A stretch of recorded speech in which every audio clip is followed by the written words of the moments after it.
के पुत्र ब्रह्मा, नारायण की नाभि कमल से ब्रह्मा, और ब्रह्मा के पुत्र अत्रि, और अत्रि के पुत्र चंद्रमा, चंद्रमा के पुत्र बुध, और बुध के पुत्र पुरुरवा, और पुरुरवा के 6 बेटे आयु, सुतायु, सत्यायु, रय, विजय और जय। और आयु के बेटे हैं नहुस, राजा नहुस के भी 6 बेटे हैं। कौन? यति, ययाति, संयाति, आयाति, विकृति और प्रति। और इनमें जो ययाति हैं नंबर 2 के, उनके 5 बेटे हैं। कौन? यदु, तुर्वसु, द्रुह, अनु और पुरु, ये 5 बेटे। अब यदु से कौन है?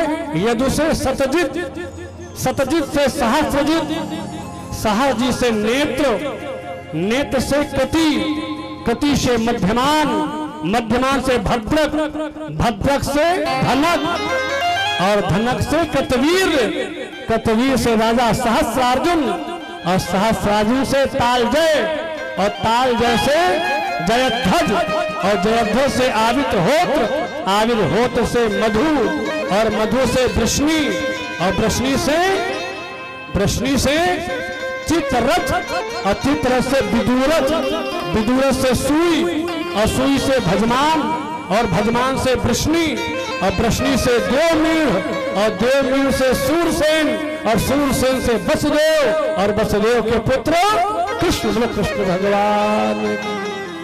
ये मैं कृष्ण वंश सुनाया आपको पूरा,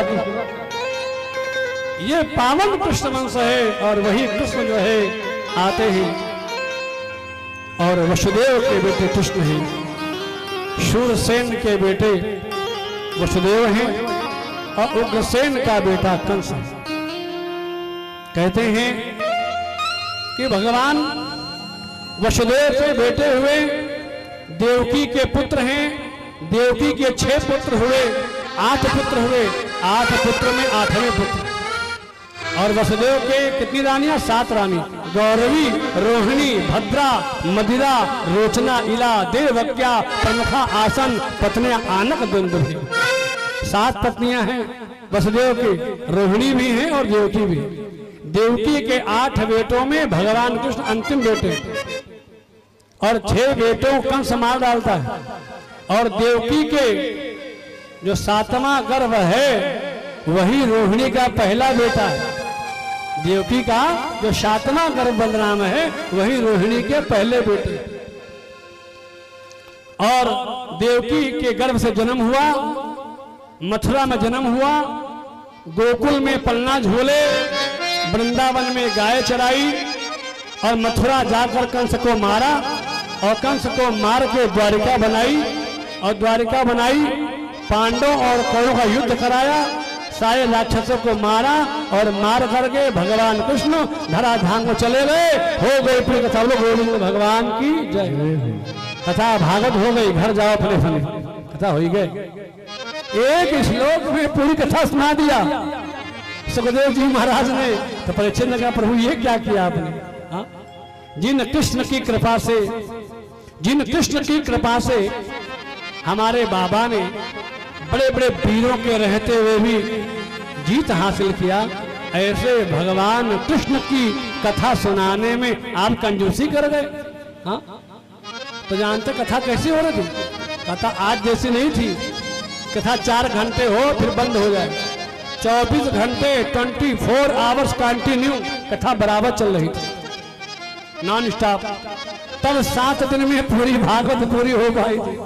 अब आज के जमाने में 4 घंटे में कथा कैसे पूरी होगी? इसलिए अब 4 घंटे तो बैठना मुश्किल है। लोग कोई आता 7 बजे, कोई आता 8 बजे, कोई आता 9 बजे। और सुनो, 4 दिन से लगातार परीक्षित बैठे हुए लगातार। तो सुखदेव जी ने सोचा भूख लग गई होगी, प्यास लग गई होगी, तो हमने विराम कर दिया था, पानी वानी पी लो। परीक्षित जी ने क्या कहा? नैषात दुस्सहा क्षुनमा त्यक्तो दम विबाधते पिबंतम तन्मुखाम्भोज अच्युतम हरि कथामृतम।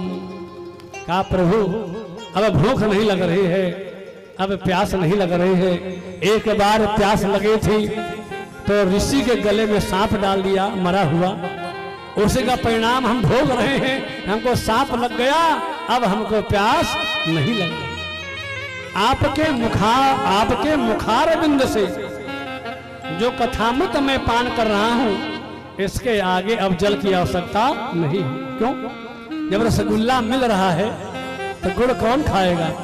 जब गंगा जल मिल रहा है तो घर का पानी कौन पिएगा?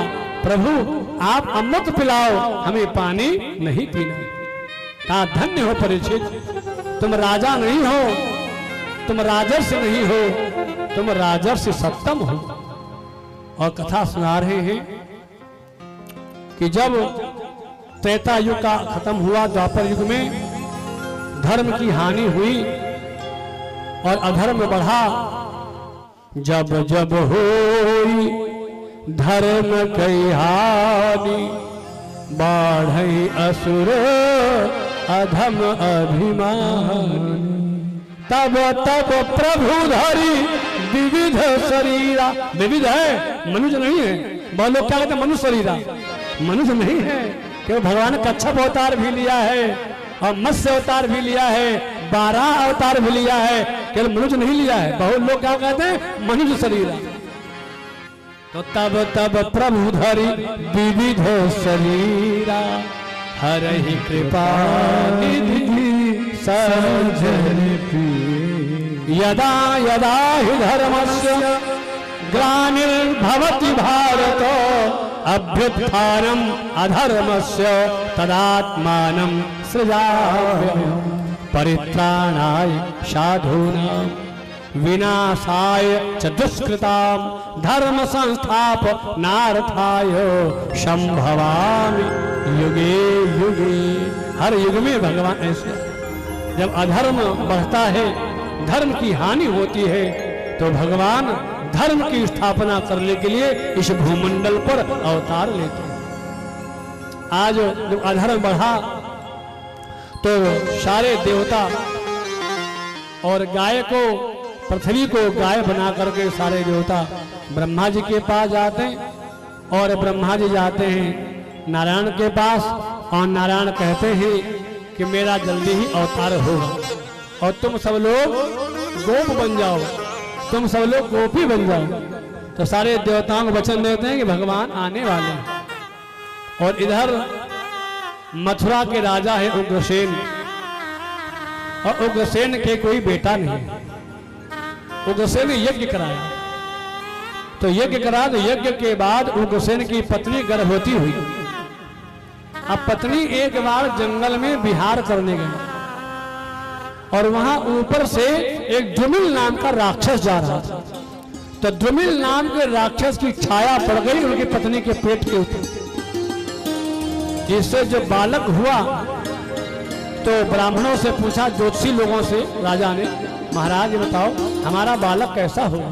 विद्वान होगा, बलवान होगा, गुणवान होगा, शीलवान होगा? कहा नहीं, तुम्हारा जो बालक है राक्षस है।